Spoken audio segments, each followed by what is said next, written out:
బాబాయ్ ఫిగర్ వచ్చే టైం అయింది చదువుకో.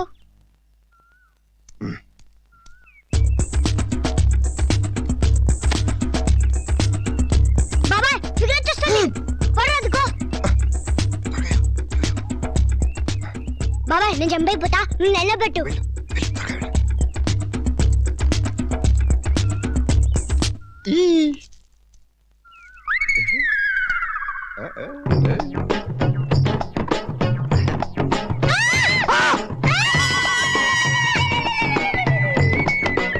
అదేంటండి అలా అరిచారు? దెయ్యం దెయ్యం. దెయ్యం కాదండి, నేను గోపిని. గోపీనా? బూడిద బూడిదండి. బూడిదేంటండి? అయ్యో మీ మొహం మీద బూడిదండి. అయ్యో అది బూడిది కాదండి, పౌడర్. పౌడరా? కొంచెం గ్లామర్ ఎక్కువైంది, తుడుచుకోండి. ఏమండి రాత్రి మీరు దీపాలు వెలిగించేటప్పుడు మీ వేలు కాలింది కదా? కాలింది కదా? దీపాలు వెలిగించేటప్పుడు నా వేలు కాలిందని మీకెలా తెలుసు? మనకి దివ్య దృష్టి, దివ్య మహిమ, దివ్య తేజస్సు, దివ్య భారతి లాంటి టక్కుటమారి విజులు చాలా తెలుసు. ఓహో, ఈ వేషాలకు తోడు అవి కూడా ఉన్నాయా? కావాలంటే వాళ్ళ రాత్రి ఏం జరుగుతుందో చెప్పరా? ఏం జరుగుతుంది? చీకటి పడుతుంది అంతే కదా? మీకు ఈ టక్కుటమారం విద్యలంటే ఇంత చిన్న చూపా? No no, I'm sorry. కావాలంటే టెస్ట్ చేసుకోండి. ఇవాళ రాత్రి కరెక్ట్ గా 12 గంటలకి గాల్లో అలా అలా తేలుతూ ఒక పాట వినిపిస్తుంది. మీరేదో తెలియని మైకంలోకి వెళ్ళిపోతారు. పరిగెత్తుకుని వచ్చి కిటికీ తలుపు తెరుస్తారు. అక్కడ ఒక నిండు చందమామ కనిపిస్తాడు. కనిపిస్తాడు. కనిపించి ఐ లవ్ యు అంటాడా? మోహం పగలు కొడతాను. ఇదేంట్రా బాబు, లైన్ లో పెడదామంటే ట్రాఫిక్ జామ్ అయింది. అమ్మా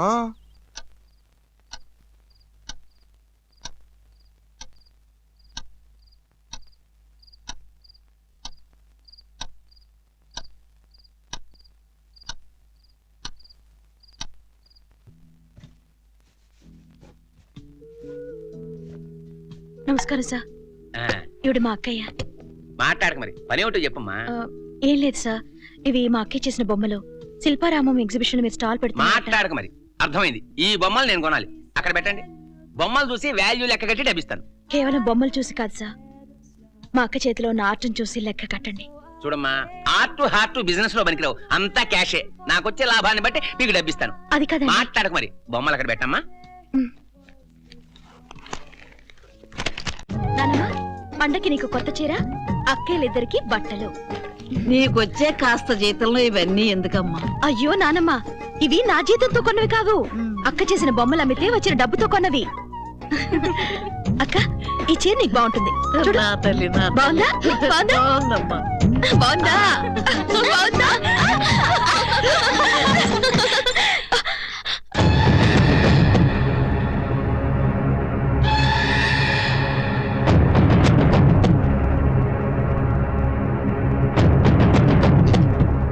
ఏంటే అంత రెచ్చిపోయి నవ్వుతున్నారు?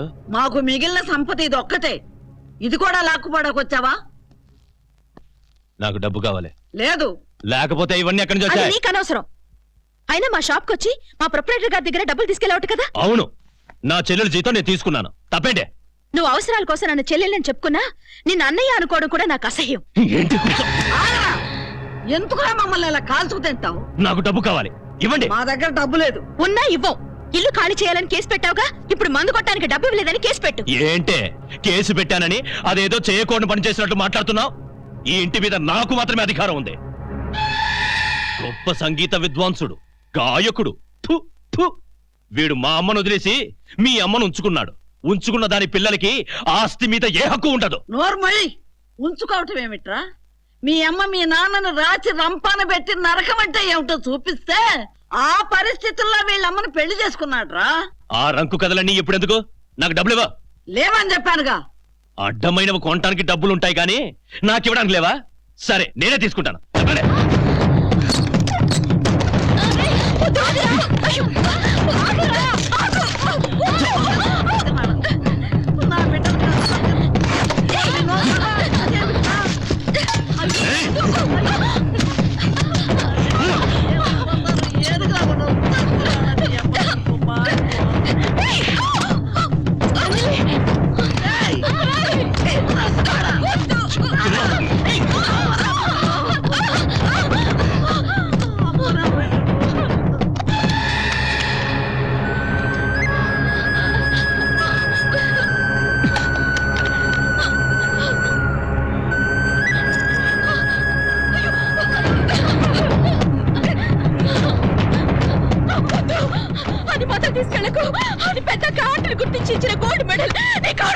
గోల్డ్ మెడల్ అయితే మరీ మంచిది.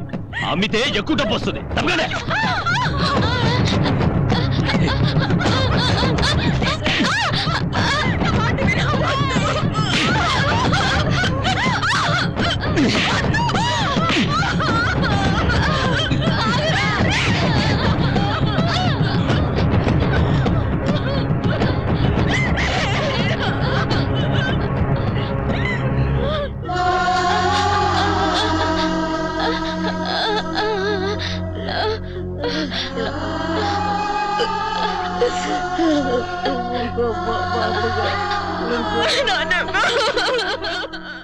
ఇది అన్యాయం, అక్రమం.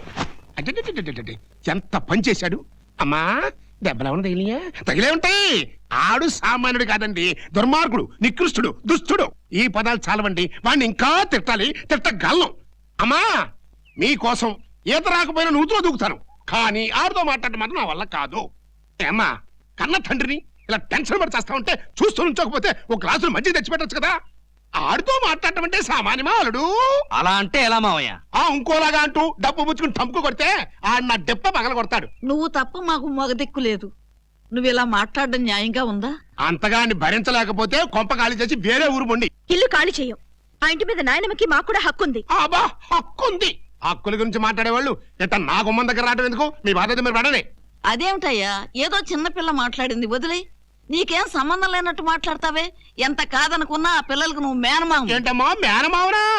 అట్టనే ఆ గౌరవం వీళ్ళు నాకు ఎప్పుడు ఇచ్చేసారు కనుక ఏళ్ళనే లాభంలే. ఇలా నాన్నక మళ్ళీ వీళ్ళకి కూడా ఊళ్ళంతా పొగరే. ఇదిగో మా నాన్నని ఏమన్నా అంటే మర్యాదగా ఉండదు. అంటానమ్మా, నా తోడ పుట్టిన దాన్ని లేపుకుపోయినోడిని ఏమైనా అంటాను. పాత గొడవలని ఇప్పుడు ఎందుకు మావయ్య గారు? ఈ కేసు విషయం కాస్త లాయర్తో మాట్లాడండి. మాట్లాడతానయ్యా, మాట్లాడతా. కానీ లాయరు బిల్లు పంపిస్తారే, ఎలా కడతారు, ఏ విధంగా కడతారు, ఇల్లేమి కడతారా? నానమ్మా ఇక్కడికి రావడం అనవసరం అంటే విన్నావా? ఇప్పుడు అర్థమైందిగా, పద వెళ్దాం. ఇదిగో ఇదిగో ఇదే చెప్పాను కదా, ఊళ్ళంతా పొగరే. నువ్వు ఊరుకో అంజలి. చూడు బాబు, మాకున్న నీడ అది ఒక్కటే.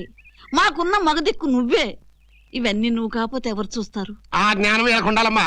సరే కానీ పెద్దాన్ని చెప్పావు కదా, నాకు తప్పుద్దా? అమ్మ కన్నయ్యని వీళ్ళకి మేనమావని. వెళ్ళండి, ఆ బాధ ఏదో నేను మడతాను. వస్తాం బాబు. మంచిది.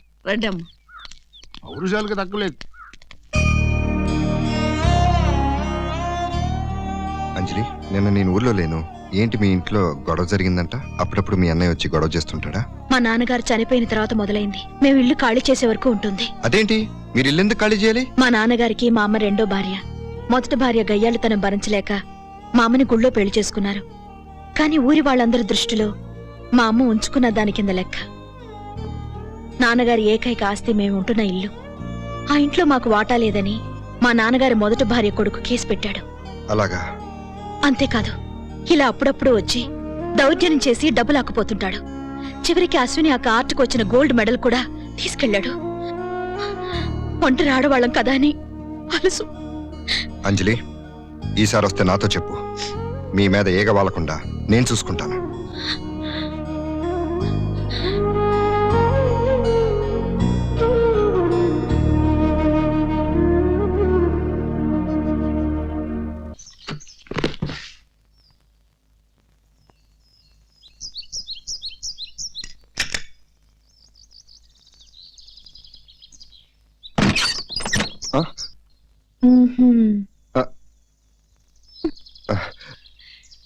ఏంటయ్యా ఈ టెలిస్కోప్ కిటికీకి పెట్టావు?